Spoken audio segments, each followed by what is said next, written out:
So we just want to talk about what is a cellular housekeeping, all right, and try to make sense out of the whole concept. So maybe you have been hearing cellular housekeeping for a very long time, and you don't really know what it is. Okay, so you want to actually know what cellular housekeeping is. So cellular housekeeping, it just refers to what? The essential maintenance function, all right, that keeps cells alive, all right?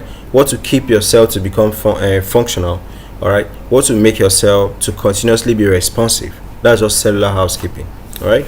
So this concept is fundamental to understanding how cells are able to sustain what? Health, okay? And if there's a disease to a cell, okay, how that disease is supposed to occur, that's just what cellular housekeeping is. So for the core housekeeping functions, environmental protection. So plasma membrane is what will now keep every unregulated thing from getting into the cell. Nutrient acquisitions, all right, through active and passive transport, okay, nutrients gets to the cell. Communications, all right, how cells are able to send signals to another cell, to communicate something, all right. So where you communicate something is basically what will now,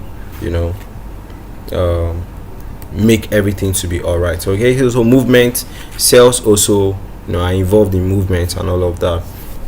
Renewal of senescent molecules. So some molecules, when they get old, they have to be renewed, okay, new ones coming in, or those old ones recycled, all right.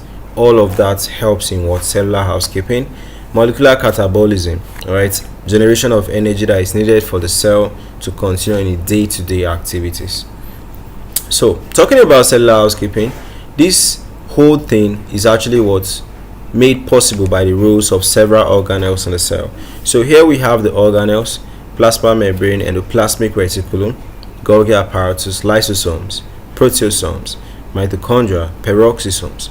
So we have the organelles by the other side, we have the roles they play by this other side. Okay, so the relevance is basically, we want to recognize patterns of organelle dysfunction. Of course, if you know the role of an organelle, if the organelle is dysfunction, you can also know the issues that will come up because of that organelle not being in the right function. Okay, so that is for cellular housekeeping.